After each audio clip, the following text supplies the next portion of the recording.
So, kalau daripada para pemuda nanti kesengsem kepada produk yang murah baik, tapi hasil di luar negeri, hancur daripada bangsanya. Selama lebih dari 32 tahun beliau memberikan dharma baktinya, mencurahkan tenaga dan pikirannya untuk membangun negeri, bangsa, dan rakyat yang sangat beliau cintai. Pak Harto itu orang pinter loh. Jasanya bagi bangsa ini besar sekali walaupun dosanya juga besar. Dan pada waktu itu kita bertaruh juga, kalau Pak Harto tidak jatuh, orang-orang seperti saya ini habis sudah. Anak-anak pelajar sekarang harus disiapkan benar-benar untuk mencintai tanah air, untuk mencintai produk dalam negeri. Tiap hari Indofood mendapatkan keuntungan dari selisih gandum murah yang diimpor dari Amerika Serikat 1 miliar rupiah. Dengar apa dulu. jasanya? Nah, begini. Setiap jengkal tanah yang dia bangun jalan, pasti di ujung ada usahanya. Apa jasa dia? Harto kan anggap dirinya raja Jawa. Apa yang dilakukan tangan kanan, tangan kiri nggak boleh tahu. Sekarang harus betul-betul apa yang kurang baik tadi itu merupakan produk dalam negeri, harus kita beli, kita gunakan. 20 tahun reformasi berjalan tidak membuat negara ini menjadi lebih baik. Kita sering mendengar orang mengatakan enak zaman Pak Harto. Jadilah maksudnya agar supaya mencintai tanah air berarti mencintai rakyatnya sendiri, jangan sampai nanti hancur karena kita kurang mencintai tanah airnya. Merubah haluan republik ini dari sebuah sistem ekonomi yang nasionalistik menjadi ekonomi yang kapitalistik, dari sistem ekonomi yang pro nasional menjadi pro asing. Artinya pada mulanya Pak Harto itu adalah orang yang memang dianggap penyelamat terhadap bangsa ini. Tetapi sejak tahun 78 itu sudah terasa bahwa korupsi sudah mulai merajalela, dan itu baru berhasil kita menjatuhkannya pada tahun 98. Saya rasa Bapak sedih kalau lihat keadaan kita seperti ini.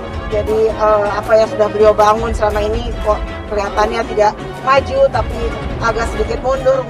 Hari Soeharto pada rezimnya mewariskan hutang yang ditanggung oleh generasi kita itu 1.200 triliun lebih. Pemerintah Orde Baru pun terpaksa meminta bantuan IMF dengan menandatangani Letter of Intent pada 15 Januari 1998 di kediaman Soeharto. Kalau rekonsiliasi ada yang bersalah dan ada yang dimaafkan. Hari ini Soeharto tidak pernah menyatakan dirinya salah. Jangan-jangan mulai sekarang sudah lebih cinta kepada produk import, nah itu sudah melatih diri yang kurang baik. Gitu. Mungkin ini yang dikatakan oleh Bapak sebelum beliau lengser, bahwa sejarah akan membuktikan apa yang sudah Bapak dan Ibu buat untuk bangsa ini. Namun bantuan IMF tak juga bisa memperbaiki keadaan. Harga bahan kebutuhan pokok terus melonjak sehingga menimbulkan keresahan sosial yang luar biasa. Rakyat mulai menyalahkan pemerintah yang korup sebagai biang keladi. Kita disiksa, segala macam, di-stroke, digebuki. Yang paling menderita bukan di-stroke, tapi kalau disuruh lihat temannya disiksa, itu jauh lebih menderita. Bagi Payan Siahaan, reformasi bukan sekedar terbukanya keran demokrasi. Jatuhnya kekuasaan Orde Baru harus ditebus mahal. Kehilangan putra kesayangan, Ucok Munandar Siahaan. 16 tahun sudah Ucok lenyap tanpa jejak. Mahasiswa Sekolah Tinggi Ilmu Ekonomi Perbanas ini merupakan satu dari 13 orang korban penghilangan paksa yang hingga kini belum kembali. Kalau kita bicara rekonsiliasi versi Afrika Selatan, versi Nelson Mandela, dia bilang forgive but not forgot, maafkan tapi tidak lupakan. Tapi dibangun di atas syarat-syarat. Pertama, pengakuan. Di mana orang-orang itu dikuburkan? Di lautkah? Dibakarkah? Atau ditanam? Kalau ada yang ditanam, di mana tempatnya? Negara sebentar. Negara harus akui itu. Begitu banyak keberhasilan yang dicapai oleh Orde Baru yang dapat dinikmati oleh rakyat Indonesia. Puluhan ribu orang berbaris di Jogja menuju keraton agar Pak Harto turun dan tidak bisa ditawar. Itu awal. Dan kita lihat orang bilang ketika seseorang lahir dengan darah, dia akan turun juga dengan darah. Itu yang terjadi dengan Soeharto. 20 tahun reformasi berjalan tidak membuat negara ini menjadi lebih baik. Kita sering mendengar orang mengatakan enak zaman Pak Harto. Ya tentu saja Mbak, enak zaman sampean. Dulu Soehartonya cuma sampean tok. Sekarang hampir semua orang itu Soeharto. Putri Presiden kedua Republik Indonesia, Soeharto, Siti Hediati Haryadi atau Titi Soeharto, menilai apabila masih hidup, ayahnya akan sedih apabila melihat keadaan bangsa Indonesia. yang disebutnya mengalami sedikit kemunduran pada saat ini. Hal itu ia sampaikan usai acara peringatan Hari Ulang Tahun Soeharto yang ke-100 yang digelar di Masjid Atin, Kompleks Taman Mini Indonesia Indah, Jakarta, Selasa, 8 Juni 2021. 20 tahun reformasi berjalan tidak membuat negara ini menjadi lebih baik. Kita sering mendengar orang mengatakan enak zaman Pak Harto. Ya tentu saja Mbak, enak zaman sampean. Dulu Soehartonya cuma sampean tok. Sekarang hampir semua orang itu Harto semua. Pak Harto juga bisa minta ke Yang Maha Kuasa di sana supaya bisa menolong bangsa ini terlepas dari masalah-masalah yang ada yang kita hadapi sekarang ini. Namun bantuan IMF tak juga bisa memperbaiki keadaan. Harga bahan kebutuhan pokok terus melonjak sehingga menimbulkan keresahan sosial yang luar biasa. Rakyat mulai menyalahkan pemerintah yang korup sebagai biang keladi. Begitu banyak keberhasilan yang dicapai oleh Orde Baru yang dapat dinikmati oleh rakyat Indonesia. Selama Pak Harto masih jadi presiden, tidak ada orang NU di P3 yang pernah menjadi pimpinan. Ingat sejarah itu. Padahal isinya sampai ke bawah itu orang NU semua. Jadi kalau kecewa sudah dulu-dulu. Terlepas dari itu, politikus partai berkarya itu berharap agar masyarakat bisa meneladani berbagai kiprah dan kontribusi yang sudah disumbangkan Soeharto dan istrinya, mendiang Tin Soeharto bagi Indonesia. Tidak ada lagi demokrasi Pancasila yang didengung-dengungkan oleh Pak Harto. Habis gitu, saking takutnya sama NU, terus dibonsai, dijadikan P3. Jadi semua partai Islam dikumpulkan di situ supaya Pak Harto gampang caranya mengontrol itu. Menurutnya, sepanjang hidup Soeharto selalu berjuang untuk bangsa Indonesia dari jerat kemiskinan. Ia juga meminta masyarakat untuk senantiasa mendoakan mendiang Soeharto dan Tin Soeharto. Setahu saya, Pak Harto sepanjang hidupnya berjuang untuk bangsa ini agar terlepas dari kemiskinan dan kebodohan, kata dia. Diterbitkannya surat perintah 11 Maret tahun 1966, 51 tahun yang lalu adalah merupakan tonggak sejarah dimulainya pemerintahan Orde Baru di bawah kepemimpinan Bapak Soeharto.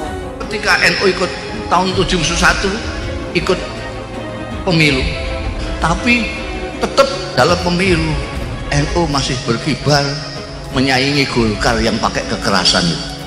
Utang luar negeri zaman pemerintahan Joko Widodo disebut-sebut mengalami kenaikan. Utang luar negeri di Indonesia di bawah kepemimpinan Presiden Joko Widodo terus membengkak, bahkan tembus hingga 6.000 triliun. Isu utang saya di lantai itu utangnya sudah 2.700 triliun. Saya ngomong apa adanya. Bunganya setiap tahun 250 triliun. Kalau 4 tahun sudah tambah 1.000. Ngerti enggak ini? Supaya ngerti. Jangan dipikir saya utang segede itu. Enak aja. Krisis ini membuat pertumbuhan ekonomi Indonesia menjadi 0%. Utang luar negeri per Maret 1998 mencapai 137 miliar dolar Amerika Serikat, sementara cadangan devisa tinggal sekitar 12 miliar dolar. Pemerintah Orde Baru pun terpaksa meminta bantuan IMF dengan menandatangani Letter of Intent pada 15 Januari 1998 di kediaman Soeharto. Yang paling penting menurut saya, pinjaman itu harus dipakai untuk hal-hal yang produktif, yang memberikan revenue, yang memberikan income, yang memberikan return kepada negara. Manfaatnya harus ada. Jangan pinjaman itu dipakai untuk hal-hal yang konsumtif. Berdasarkan data dari Bank Indonesia, utang luar negeri Indonesia mencapai 408,6 miliar US dollar atau setara dengan 6.026,5 triliun. 20 tahun reformasi berjalan tidak membuat negara ini menjadi lebih baik. Kesenjangan antara si miskin dan si kaya makin jauh. Itu di bokongnya truk itu ada gambarnya Pak Harto. Pak Harto tersenyum, ada tulisannya, "Gile, enak zamanku loh." Bagaimana enak zamanku loh? Ya tentu saja Mbak, enak zaman sampean. Dulu Soehartonya cuma sampean tok. Sekarang hampir semua orang itu Harto semua. Pada kuartal kedua 2020, jumlah utang meningkat 5% secara tahunan dari 391,8 miliar dolar Amerika pada kuartal kedua 2020 Kita itu dididik Pak Harto 32 tahun untuk menyenangi duit. Begitu banyak keberhasilan yang dicapai oleh Orde Baru yang dapat dinikmati oleh rakyat Indonesia. Aman, gampang cari makan, dan gampang cari kerja. Namun bantuan IMF tak juga bisa memperbaiki keadaan. Harga bahan kebutuhan pokok terus melonjak sehingga menimbulkan keresahan sosial yang luar biasa. Rakyat mulai menyalahkan pemerintah yang korup sebagai biang keladi. Selama lebih dari 32 tahun beliau memberikan dharma baktinya, mencurahkan tenaga dan pikirannya untuk membangun negeri, bangsa dan rakyat yang sangat beliau cintai. Pak Harto itu orang pinter loh. Jasanya bagi bangsa ini besar sekali walaupun dosanya juga besar. Loh, kita kalau mau kecewa, zaman Pak Harto 32 tahun, orang NU itu dipinggirkan, paling pinggir. 32 tahun, NU dipinggirkan. Saya rasa Bapak sedih kalau lihat keadaan kita seperti ini. Jadi apa yang sudah beliau bangun selama ini kok kelihatannya tidak maju, tapi agak sedikit mundur. Yang namanya tentara yang bikin Golkar itu, nindas NU luar biasa. Banyak kiai hilang, banyak macam-macam. Mungkin ini yang dikatakan oleh Bapak sebelum beliau lengser, bahwa sejarah akan membuktikan apa yang sudah Bapak dan Ibu buat untuk bangsa ini. Harto kan anggap dirinya Raja Jawa. Apa yang dilakukan tangan kanan, tangan kiri nggak boleh tahu.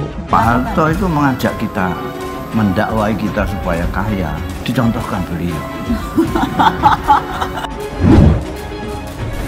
Namun pemerhati politik dan ekonomi Rustam Ibrahim justru menyebut Presiden Soeharto sebagai bapak utang luar negeri.